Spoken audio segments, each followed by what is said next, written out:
Kauna-unahan sa Pilipinas. NBC Manila Broadcasting Company. DZRH, member, kapisanan ng mga broadcaster ng Pilipinas. Di ba kinagalitan na kita? Ang tigas ng ulo mo ah! Huwag po sana kayong magalit. Kailangan lang po talaga malaman ninyo ang sasabihin ko. Ang kalagayan ng ate ninyo. Hindi kami interesadong malaman ang kalagayan ng maruming babaeng yon.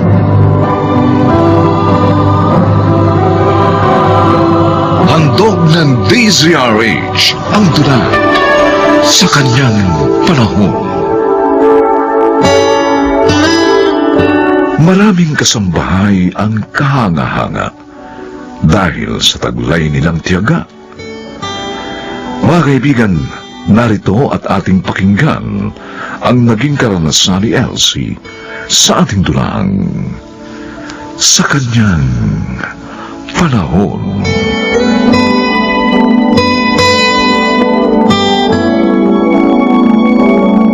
Elsie! Elsie! Halika nga rito!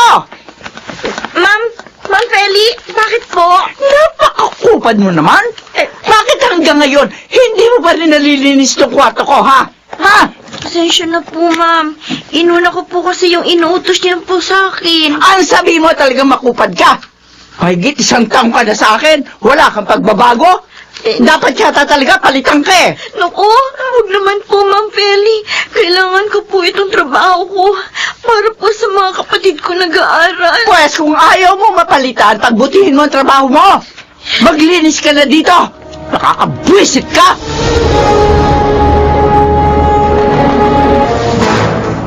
Salamat naman at nakapasyal ka uli dito, anak. Pasensya na po, Itay. Bihira ako makadalaw dito. Kasi naman, 1 beses lang sa 1 buwan ng day off ko eh. Kumusta naman ang amo mo? Hindi na ba masungit? Wala pong pagbabago, Tay.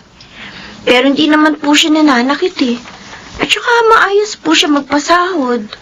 Kaya tinitiis mo kahit sigawan at murahin ka. Kailangan ko po ang magandang kita ko kay Ma'am Feli. Para po sa inyo ng mga kapatid ko. Bakit hindi mo subuking lumipat ng ibang amo? Huwag na lang po. Baka makatsyempo uli ako ng amo na manyakis. Tulad po ng isang inalisan ko. Magtitiis na lang po ako dito kay Ma'am Feli. Pasensya ka na, anak.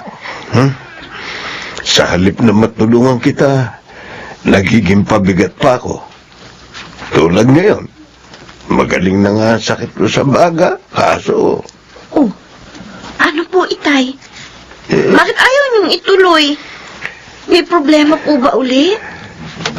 Nagpatingin ako sa doktor sa mata. Sinamahan ako ni Nanette.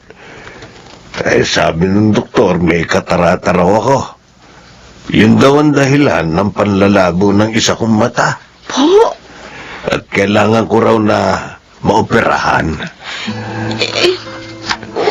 Huwag po kayong mag-alala, Tay. Gagawa po ako ng paraan. Ha? Dapat maoperahan po kayo. Para hindi kayo mabulag. Anong gagawin mo, Elsie?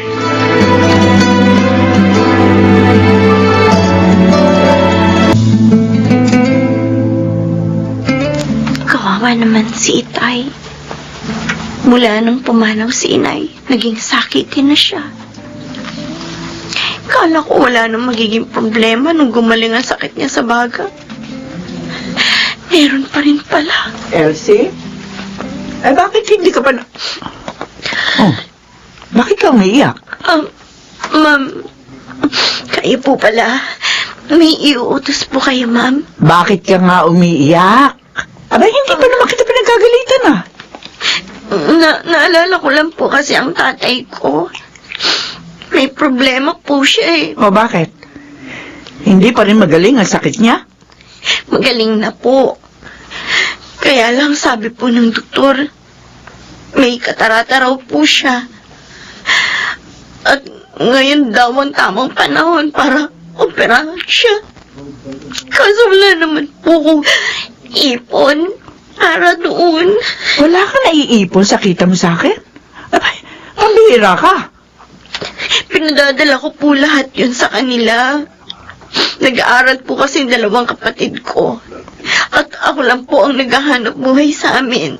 Ganun ba? Opo. Sige. Kakausapin ko yung kaibigang konduktor para maoperahan ang tatay mo. Ho? Totoo po, ma'am? Walang dahilan para biruin kita. Naku, maraming salamat po, ma'am. Salamat po. Huwag kang magpasalamat. Dahil ikakaltas ko sa sahod mo lahat ng gastos. 25% ng kita mo ang kukunin ko. Opo, ma'am.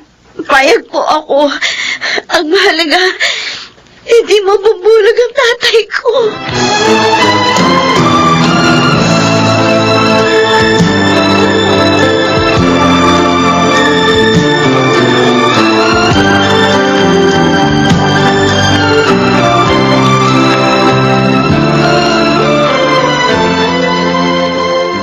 Kumusta na po ang mata niyo ngayon, Tay? Masakit po ba ang operasyon niyo? Hindi, anak.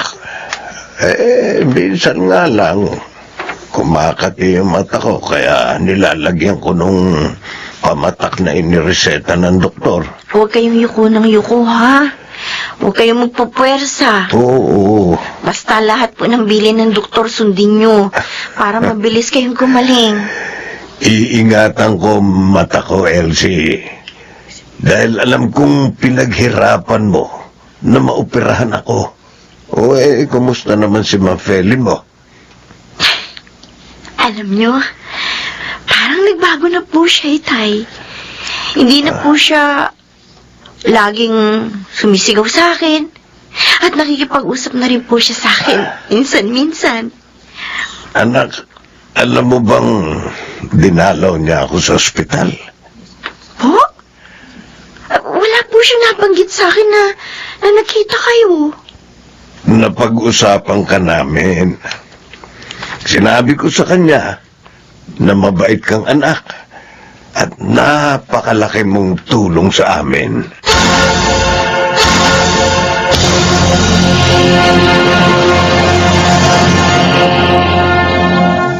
Kuya John, ito nga pala yung kape mo. Ay, thanks, sis. May tumawag nga pala kanina habang wala ka. Sino? Elsie daw? Katulong ni ate. Bakit daw? Sabi, sana daw dalawin natin si ate sa birthday niya. Siguro inutusan siya ng babae niyo para tawagan tayo. Hindi daw. Kusa niya raw ginawa na tawagan tayo. Para nga raw mapasaya natin si ate. Sana sinabi mo, huwag na siyang sumangkot pa sa mga problema natin. Dahil wala naman siyang nalalaman. Sinabi ko. Oh, Pinagalitan ko pa nga. Para hindi na nga tayo kulitin pa.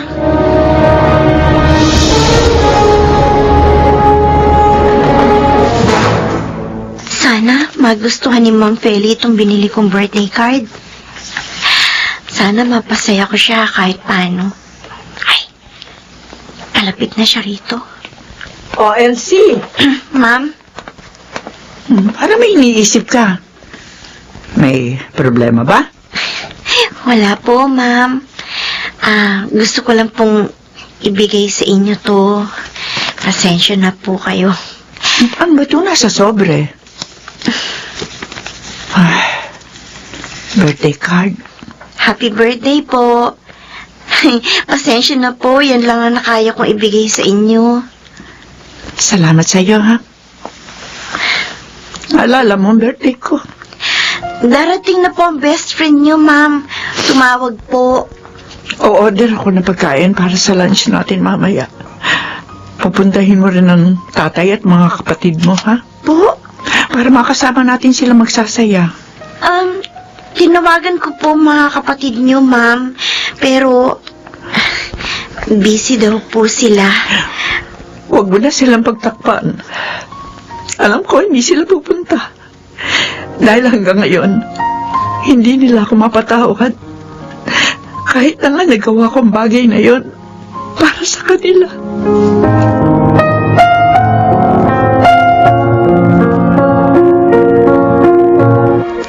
Pangalawa, day off na ni Elsie.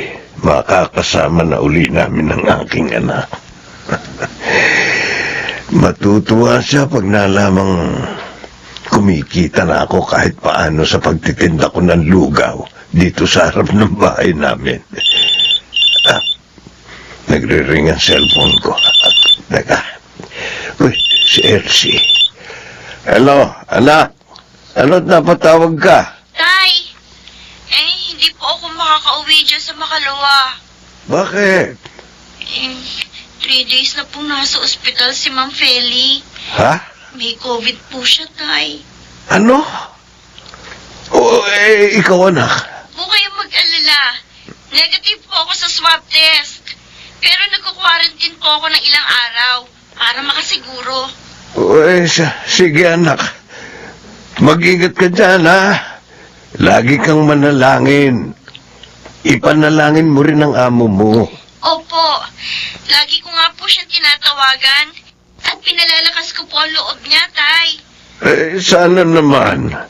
Gumaling siya agad.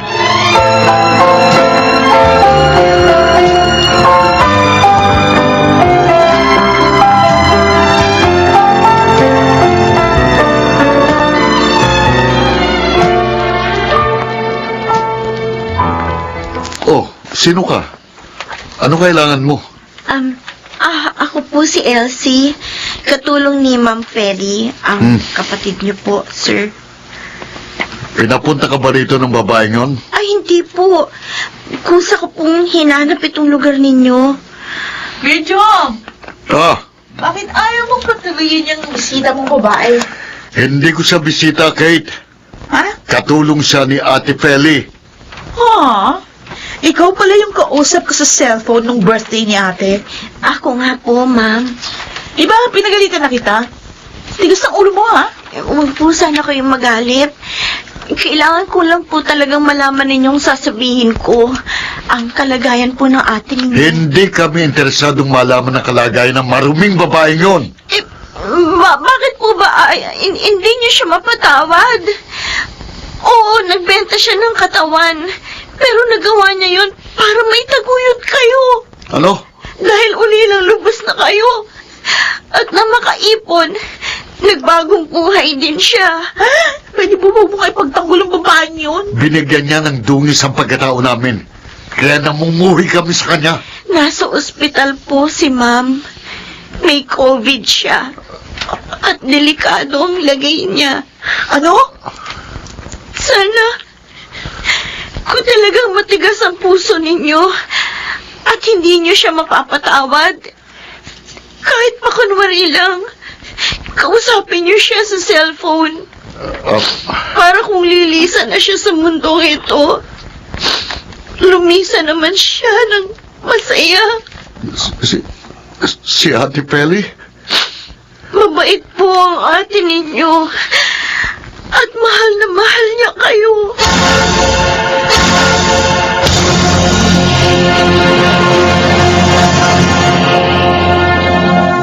Ate Feli, si Katie to, ang kapatid mo.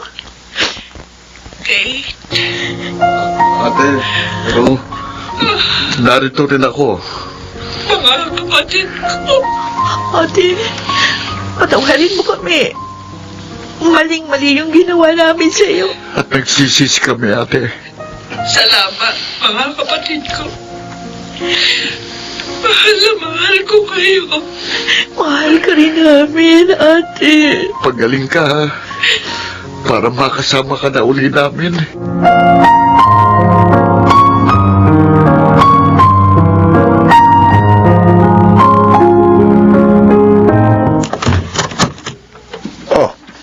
Elsie, anak. Ano nang balita sa amo mo? Ay, Bakit parang naiiyak ka? wala na po siya. Hindi po siya nakaligtas. Kawawa naman siya. Yung mga kapatid niya, alam na ba nila? Opo. nahimo ko sila nakausapin si Ma'am. Bago po siya namatay.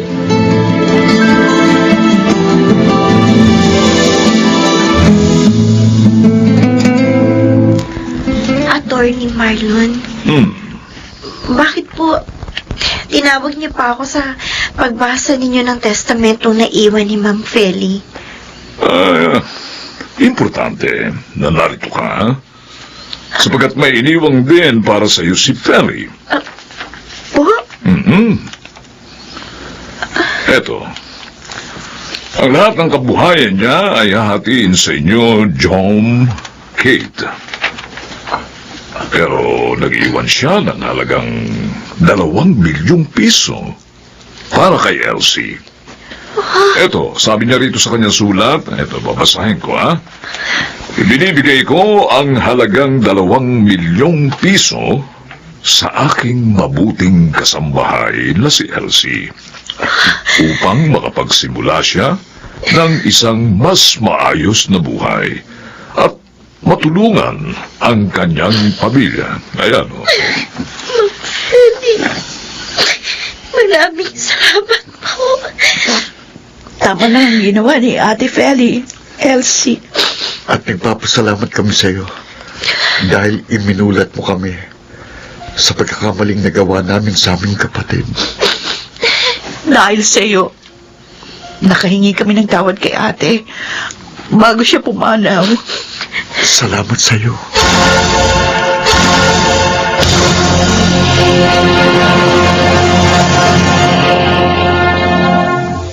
Ang mabuting alipin ay laging may mamanahin, di man sa atin, ay sa Diyos na Panginoon natin, sa Kanyang panahon.